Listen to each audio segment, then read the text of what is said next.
right, we're going to call to order the January 6, 2020 meeting of the Budget and Finance Committee. Happy New Year, everybody. And we will start with resolution, I'm going to get sick of saying 2020.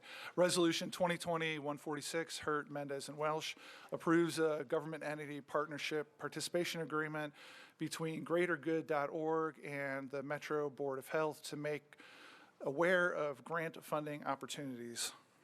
Is there a motion?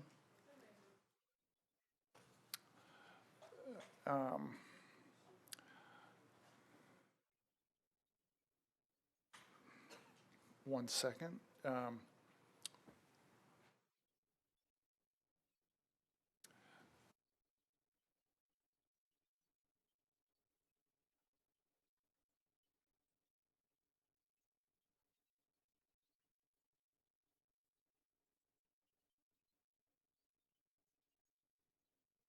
Council Lady Vercher. Just wanted to say Happy New Year, Chair, on your first budget hearing of the decade. Thank you very much.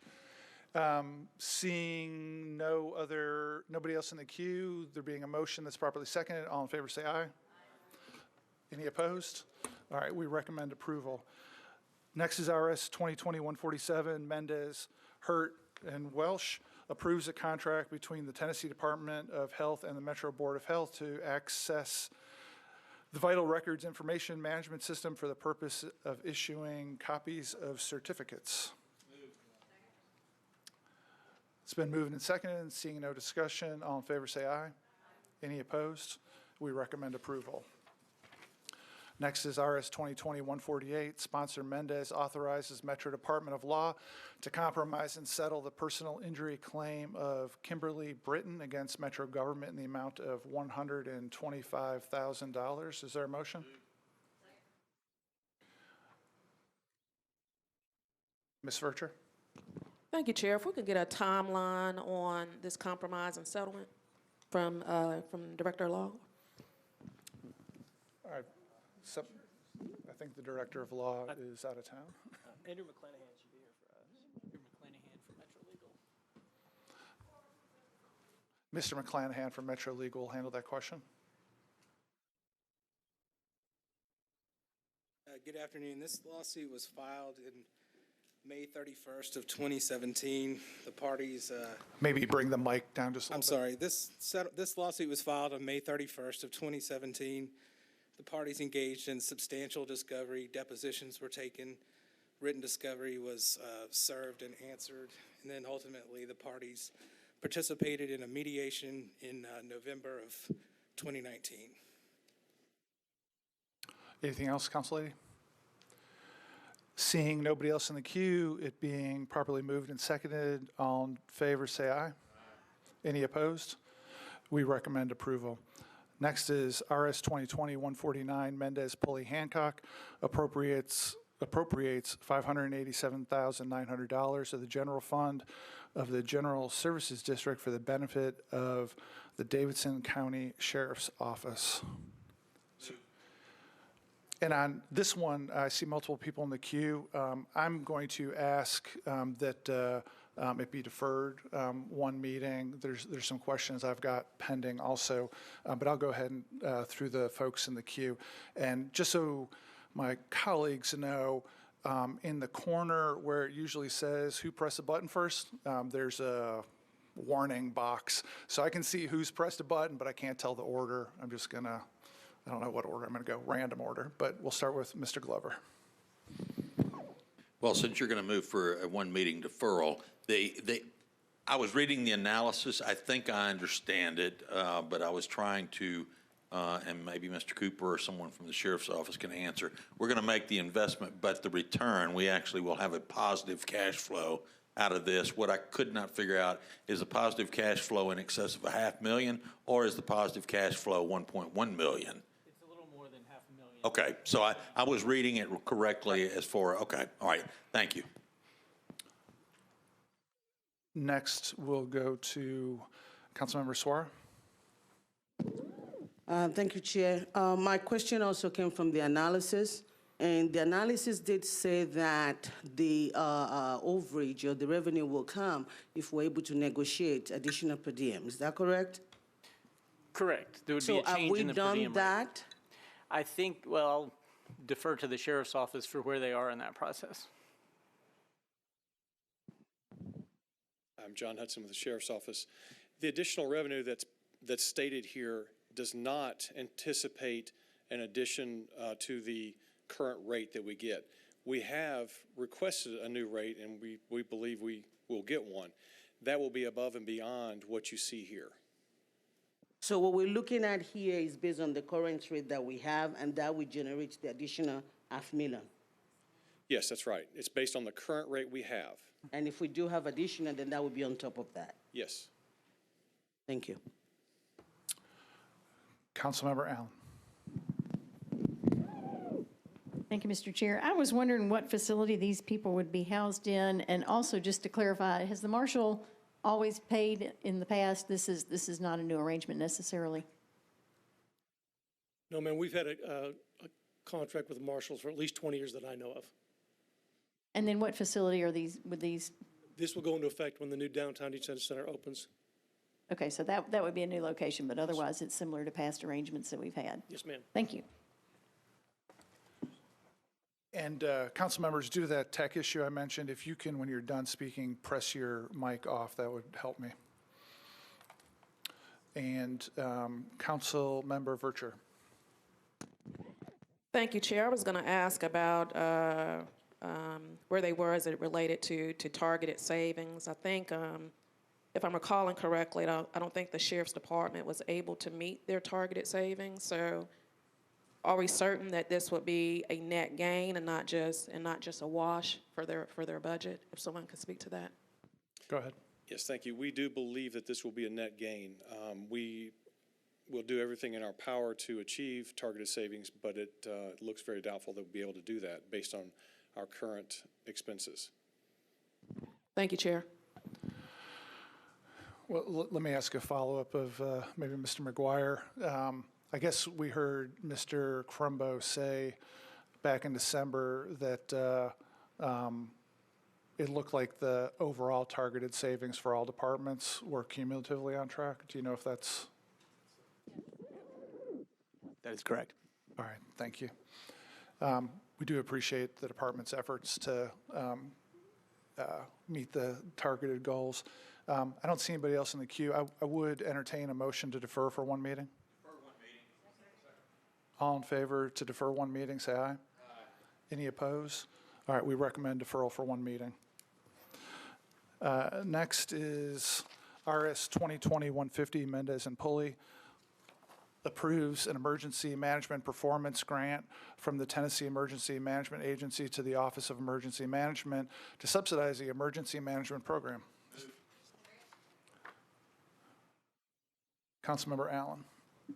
Thank you, Mr. Chair. I'm just wondering what those funds would be used for specifically. That's a good question. Let's see. Here comes an answer. Drusilla Martin, Office of Emergency Management. We've been getting these funds for about the last 17 and 18 years, and they basically help us to subsidize our regular operating budget, which normally runs out about the middle of May. And when we turn in our application, we turn in all items that would apply to this grant, which includes salary and all other items. So that's what it would cover. Thank you very much. Seeing nobody else in the queue, with there being a motion and a proper second, all in favor say aye. Aye. All right, we recommend for approval. Next is RS 2020-151, sponsors Mendez Pulley, approves a contract between Metro Government and Image Trend, Inc. to provide emergency medical services and fire department data collection and reporting software for the Metro Government. Is there a motion? Councilmember Suara. Thank you, Chair. Do we have someone from the department? Yes, I'm Leanne Birchall from the Nashville Fire Department. Thank you. I want the department to speak to the fact that the current Image Trend had some audit deficiencies, which includes things like not having all the code from the National Fire Protection and also that it does not have a good audit trail to show when things have been corrected. So I just wanted to know, in this new negotiation for a new contract, are all those deficiencies taken care of? Yes, all of those issues have been resolved. We just implemented the new version of Image Trend, which is called Elite, and each of those have been rectified. Thank you. Councilmember Glover. Thank you, Chair. I mean, I'm going to support this. Obviously, I want to support the police and fire. The only thing I would like to know, because I didn't see it in the analysis, is if we were required to go outside of the sole source here, and we had to train 1,200 employees, is what I believe I'm reading. What would be an estimated cost of that? If they have it right now, great. If they don't, they can just shoot it to us, because I'm not real big on the sole source, but I understand we kind of get pinched in areas in this, especially in this arena. But I would just like to understand what the analysis and the cost layout on, are we actually saving by staying with the sole source? That's a good question. And I was going to ask, because we're still relatively new in the term, I was going to ask finance to run through for a couple minutes what is required before a sole source contract is allowed. Mr. Chairman, we have Michelle Lane, who's our purchasing agent here, if Michelle could address that question for us. And hopefully, I'm sure you heard Mr. Glover's comment. Basically, what's the confidence we have that sole source makes sense in any particular situation? Good afternoon. Thank you. In order for us to consider an item suitable for sole source procurement, we have to be reasonably comfortable that there is only one source from which we can receive the service. The procurement code lays out the availability of sole source as a procurement option. The procurement regulations detail for us specific instances in which sole source should be considered. Proprietary compatibility is one of those. It is not the only one of those, but it is one. One thing that should be noted about this specific procurement is that the initial engagement with Image Trend was procured competitively. So it was a competitive procurement that resulted in our engagement with them, and now we're moving into this next phase, which would be extremely cost prohibitive, and it would also, result in a number of, additional training requirements related to personnel in order for us to make that change. So we competitively solicited to engage the solution. We implemented the solution, and now we are moving into another phase or another version of it, and Image Trend would be the only compatible solution for us to upgrade to, for lack of a better term. But in order for us to consider sole source, we're looking at whether or not there are any other sources out there. And I'd like to just note for the record that as departments do make a request for a sole source procurement, we're not simply looking at that and saying, okay, yep, it's a sole source, we take your word for it. We're looking ourselves, we're vetting it. And if we can identify some additional firms from whom we can procure these services, then that means it's not a sole source. And we'll provide that determination to the department and then request that they competitively solicit it. I appreciate that. I think Councilman Glover has a follow-up. Yeah, I just want to, because it doesn't, the analysis doesn't read that this is the only source. It says that we operate under sole source, but according to what I'm reading in the analysis, that changing to a new provider, i.e. there's additional resources out there, would be cost prohibitive and would set us back multiple years. So if we could have procurement and purchasing expand a little bit on how that fits into a sole source, when clearly it looks like that there are other options that were out there. And maybe we could have Ms. Lane and Mr. Cooper get together so she can see what's in the analysis and provide some more details. And that's fine, yeah.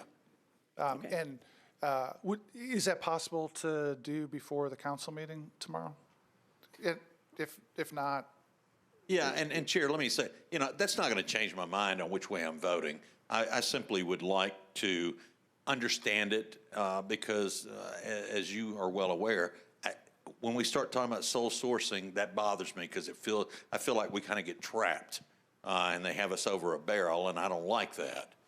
So that's the only reason I want to really kind of understand this with a bit more depth. The fire department in their request to purchasing and their justification, the information that I put in the analysis is taken from that. So Okay. they acknowledge that it would require extensive training and would be cost prohibitive, but I don't know the amount of that Yeah. training. And so that fire was may it. be able to come up with that. And that's why I'm not interested in deferring or anything else. I'd just like to know what it costs, because it looks like over the contract, we're looking at $600,000.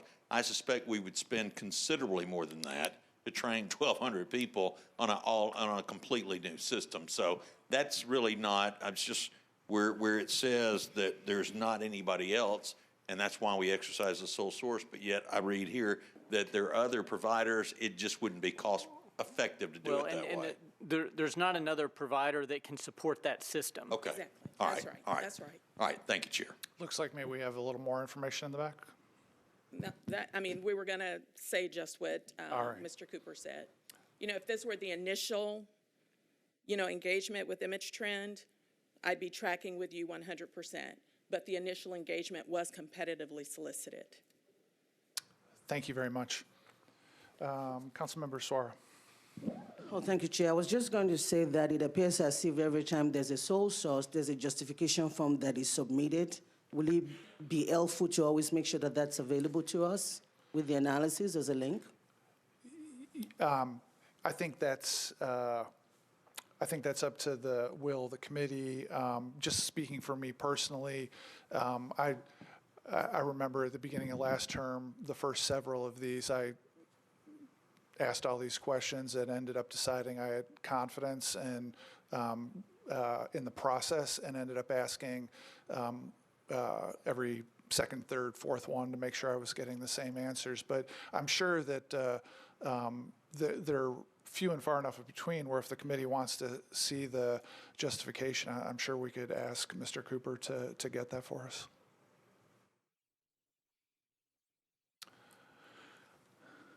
All right, seeing nobody else in the queue, there's a motion and a proper second. All in favor of recommending approval, say aye. Aye. Any opposed? We recommend approval. RS 2020-152, Mendez Welsh Hancock approves a grant from Living Cities to the Metro Finance Department to support the city's work with the City Accelerators retake to improve the participation of minority and women-owned businesses in the Metro government's procurement process. Any discussion? Seeing none, all in favor say aye. Aye. Any opposed? We recommend approval. RS 2020-153 approves a contract between Metro Government and Environmental System Research Institute, Inc. to provide GIS product and services. Is there a motion? And this one, I think, is another sole source. And I do think, as a matter of practice, we should at least ask for an explanation of it. So I don't know who the right person is for that, but maybe we could hear about why this one's sole source. Don Clark from Metro ITS is. And I hear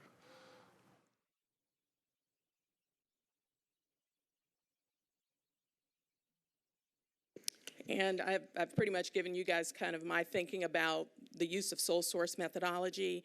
The ITS department is here really to kind of talk about the extent of this procurement and the extent of the engagement if we were not to move forward with ESRI or ESRI. Thank you. So as we stated in the analysis we sent a pretty extensive analysis Friday of last week. This is a sole source for an enterprise license agreement with ESRI, which is our GIS mapping solution, and it would be establishing an enterprise-wide solution for this solution that we've been using ad hoc purchasing off of the state contract for 30 years. And so as part of the analysis that we've been doing with planning and ITS have went into an MOA about a year ago, and part of that was to look at creating this new enterprise solution, and this is kind of one of the outcomes of that. And Jennifer can get into any technical questions you have, but this is from a procurement perspective and the level of investment and integrations into products that all of you make use of, Hub and CityWorks and many, many others, the budgeting, the capital budgeting management system, CIB, they're so embedded, and this is getting more products, more functionality, learning, implementation, and things for just a slightly increase in amount per year. Whereas if we stayed on the ad hoc purchasing of the state agreement, it would cost us much more over the 5-year period. So. All right. Thank you. Councilmember Suara. Thank you, Chair. This is just for clarification for me. The analysis is very detailed, and I see where it's comparing buying directly and going through the state. I guess my question is, in part of the analysis that talks about the system that is currently being used by other departments, are these the ones that we buy from the state, or do we buy those from vendors, and are those still active right now? We buy off the state contract through Esri. They're the only, they don't have a reseller. We buy it, but we buy it off the state contract, which is like a 15% discount versus this on the enterprise license agreement is like a 30% discount. So we are still buying the same product. It would just be going directly instead of going via the state contract and purchasing each. Basically what's happening today is every department that uses Esri buys an individual standalone license, and they buy it ad hoc, and they do an individual sole source form for every single purchase. So does that answer your question? That does. And the user licenses that we're looking at getting is not just for those that are using it now, but it allowed us to bring other department into it as well. Is that correct? Correct, yeah. All right, thank you. Quite a bit more, yeah. And thank you for the materials you sent us last week. Really appreciate that. Seeing nobody else in the queue, there's been a motion. It's been properly seconded. All in favor of recommending for approval, say aye. Aye. Any opposed? All right, we recommend approval. Next, we've got RS 2020-154. Mendez Hancock directs the Metro Water and Sewage Services to make payments in lieu of ad valorem taxes. Is there a motion? Councilmember Allen. Thank you, Mr. Chair. I'm wondering if someone from Public Works can tell us what is included in this, and then also how does this advance the zero waste, solid waste master plan? Public Works? I'm sorry, am I jumping ahead? Yeah, I think we're. Sorry. Save that question for 155. I apologize, I jumped down. All I right. think I had a different question for this one. Which was, what other services will this pay for? So we're saying that this pilot, the reason we're justifying Metro Public Works paying a pilot is because Metro government provides them other services. I'll let Mr. Cooper answer All that right. question. Get back to water now. I wasn't, but I'm on the right bill. Yes, that's correct. I mean, the water department receives governmental services like any other enterprise would. Other utilities in the county make a significant pilot payment, including NES and Piedmont. And so this is, Metro Water is already making a $4 million a year pilot that goes towards the debt service on the Nissan Stadium. And this increases it to be more in line with services that they receive. But it's still less than the It's still less property than taxes than they would correct. pay. Okay, so we're giving them a break for being a Metro entity, but still what we're asking them to pay is actually related to something that they're benefiting from. Okay. Right. I just want to go on the record as saying I'm a little troubled that we've raised the water rates and told people it's to provide them with water that's safe and clean, and that price is based on what it costs to provide them with water. So I want to make myself comfortable with the fact that this really is part of their paying for services that they receive. Well, And we feel like it is. I would add the $4 million number has been static for 23 years, I think, since 1996. And I don't, and so the idea is that they're paying something for services they get from Metro government, and it's been the same literally for 23 years. Was it supposed to be $4 million for the rest of eternity? That it's, I would also note that it's very different than the way, the idea that it's been flat for so many years is very different than the way NES's works. I think NES, I looked last night or over the weekend, I guess, and saw, I think it's something like $28 million that NES pays. Now, I don't know who's got more assets. I don't know who gets more services, but NES is neither static nor in the range of the $4 million that this was. And I guess the last thing I'd mention is that this amount is baked into the water rates that we just approved 4 or 5 weeks ago. Anything else, Councilmember? Councilmember Glover. I think I want to expand a little bit of what I think you were saying, Chair. While there's been water rate increases over that 20-plus year period, somehow this provision in that rate increase didn't get exercised was one of the things that I understood.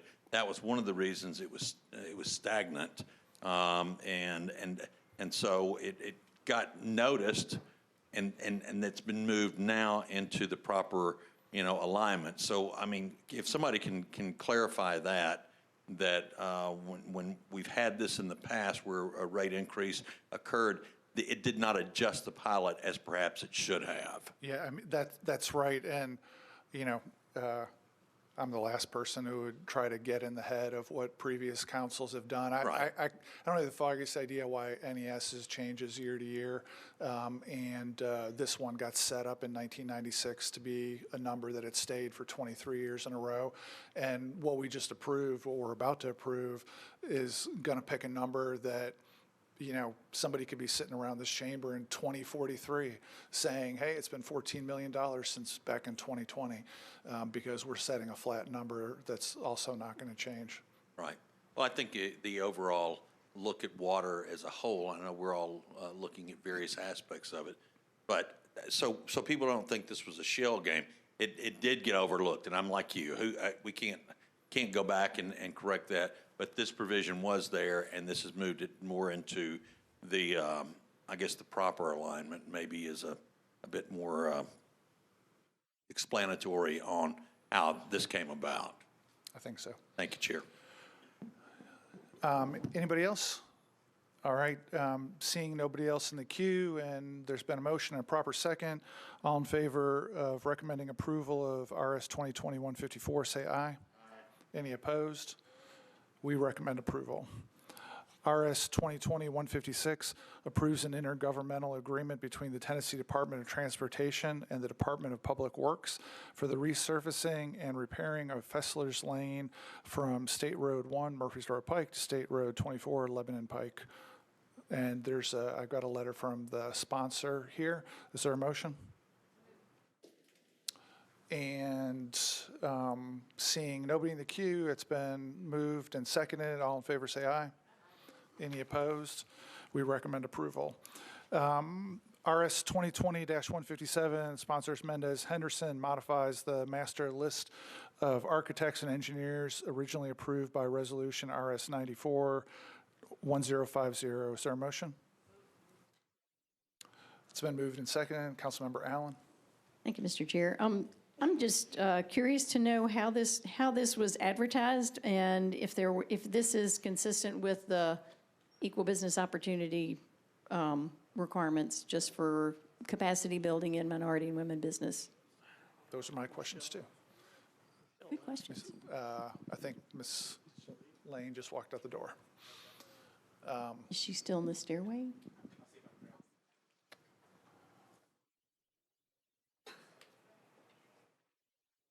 We're looking for somebody, so hold on one second, everybody.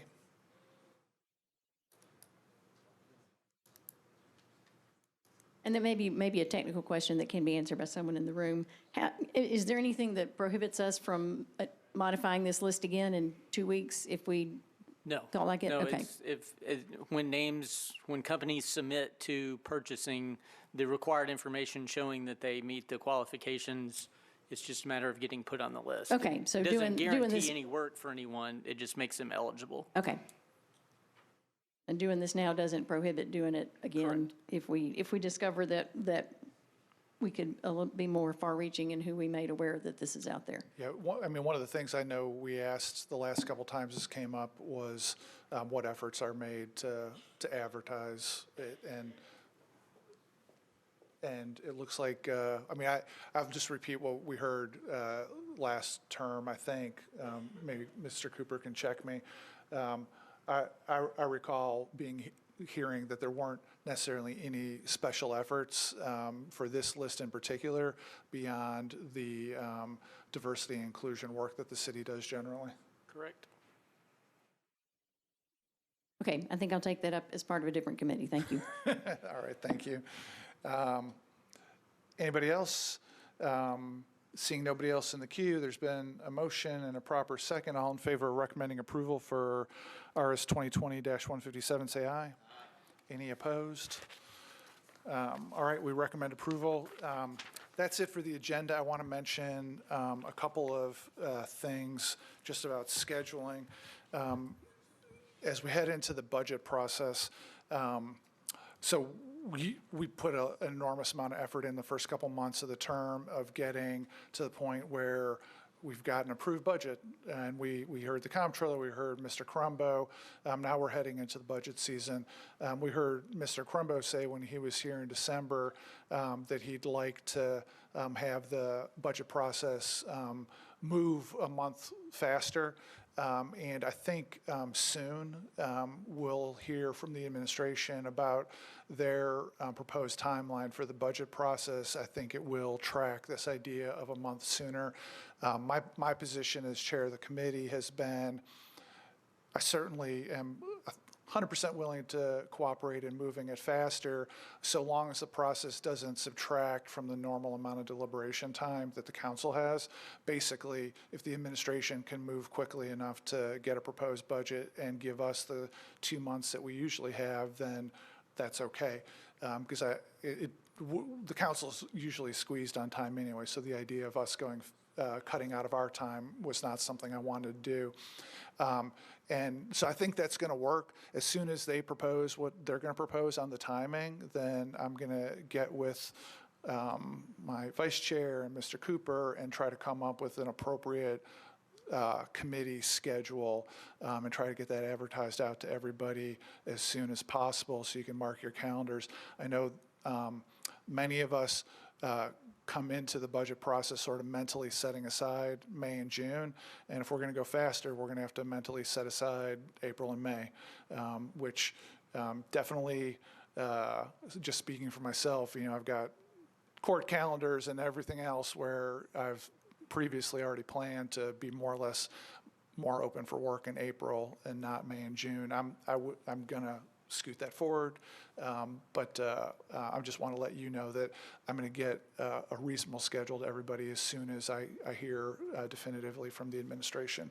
And that got 4 people to press their buttons. Councilman Glover. So let me just make sure, because I think we all probably have some of the same questions with regards to the timeline. Nothing's changing in the charter, and I'm going to direct this to Mr. Cooper, if I may. Nothing's changing in the charter. In the event we are not able to reach an answer, we still are required under the charter to have it voted on and passed by midnight on June the 30th, correct? Correct. Okay. there's nothing that's prohibitive in the charter that would not allow the administration to go ahead and move it up to give us information earlier. Right, the deadlines in the charter are not, not later than. Right. So it does not prohibit you from doing things earlier. Right. The only challenge I question, and I want to know what this will do, and I don't know if we've got anybody from the school board here or not, is sort of what their timeline normally looks like. Are they going to try and operate on the same premise of moving it up a month? Because I think that'll be a little more challenging perhaps for them than maybe others. But I just don't know if they're looking at the same kind of timeline or if they're basically going to stay on their timeline. We have somebody who's going to answer that question for you. Okay, perfect. Thank you. Mark North, Metro Schools. It's the school board and the school administration's intention to move the schedule up and work quickly. Obviously, it will be challenging, just like it's going to be challenging for the other departments. But that is the plan, to meet the month earlier schedule. Well, for one, I like it because we're not being squeezed on the backside, unfortunately, so frequently as we've seen in every year in the past. It moves at a certain speed, and it moves a little too fast sometimes for us to really, vet the whole thing out. So I look forward to us getting it earlier, realizing that hopefully we will be able to come together with a resolution and, pass a substitute budget. But we are not being cheated on any time on the council is the way I've interpreted it. Correct? Right? Okay. Yeah, and just to underscore again, my two positions on the whole thing have been happy to give it our best effort, so long as we don't have less than 2 months. And everybody has to understand that even if we're giving it our A+ effort to get it done by the end of May, if we don't, we don't. And I'm gonna, if we get it by the end of March, I'm gonna be fully committed to try to get it done in the usual 2 months, which would mean it's done by the end of May. But I'm not gonna sell a kidney for it. Right. Well, and I think because those of us who have been around it realize May and June, that's what we always kind of block out. The same as you. You tend to not. However, by no time really being taken away from us, it just really expands the scope of what we can look into, I believe. With regards to your schedule and the committee's schedule, hopefully we'll find something that's not as restrictive over a couple of weeks or even a 1 month period, but being able to delve in properly and vet it all out. Thank you, Chair. All right, thanks. Councilmember Druffel. Yeah, Chair, do we have an update on the capital spending plan that might be coming? Okay. I was just checking to see if there's any update. Oh, you're asking me for an update. I thought you were going to give me an update. I wish I had that power, but I know that normally that's a few months behind and for good reasons. Just wondering if that might be coming forward. I don't know the answer to that question. Part of the schedule that will, I think, end up being proposed by the mayor's office sometime soon, and then built into the schedule for the committee is how to deal with the capital improvements budget. And I would, my personal guess is that don't expect to see a capital spending plan until after we approve a CIB, which would mean still, several months away, at least. Okay, thanks. That's Bob guess, like Metro. I have no idea. That's my guess. Councilmember Vercher. Thank you, Chair. My question was a capital spending plan question. Also, due to by rule, we can't consider both. So my question was going to be if the administration was going to bring one relatively soon, meaning within the next month or so, before we start entertaining the operating budget based on the approval of last year's CIB. I know there was a meeting today that involved members of the administration and Councilmember Murphy as chair of Public Works to work on that schedule. And honestly, I haven't been updated on it yet. I know it's on people's radar screen to make sure there's a schedule that fits with all the rules for both the CIB and the operating budget. Okay, and I just want to add note that I know many departments are in need of to be able to capital projects. I know schools, so I just want to say that publicly that by now we would have already had one, and if we're going to push forward the time frame, we may inadvertently delay a capital spending plan even further down the road due to our rule that we have in place from the timeline, the proposed timeline that you just indicated. I'm personally expecting we got a busy half year ahead of us, but that a schedule will end up in place that takes everything into account. Councilmember Roten. Thanks, Bob. The only thing I had was when you started bringing up late March, early April, I was thinking about spring break in schools. And so if there's any way we could avoid doing any hearings during spring breaks, because I'm sure there are some parents who are going out of town or people who are coming to testify who may be out of town at the same time. Yeah. I don't know the exact date, but try to keep that in mind if you're. Yeah, that's been on my radar.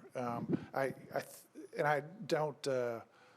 don't hold me to this, but I think spring breaks are in March this year, and I don't think we would be in a position to have any hearings about anything till in April, so we should be okay on that. Thanks. Thank you, Chair. I'll get you guys, keep you guys in the loop as much as I can on all the scheduling stuff. I think, like I said, we're in for a busy several months. Thank you, everybody. We'll be adjourned.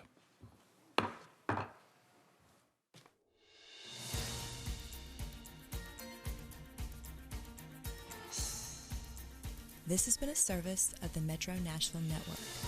If you would like to see this presentation again, or for more information about this and other programs, visit nashville.gov.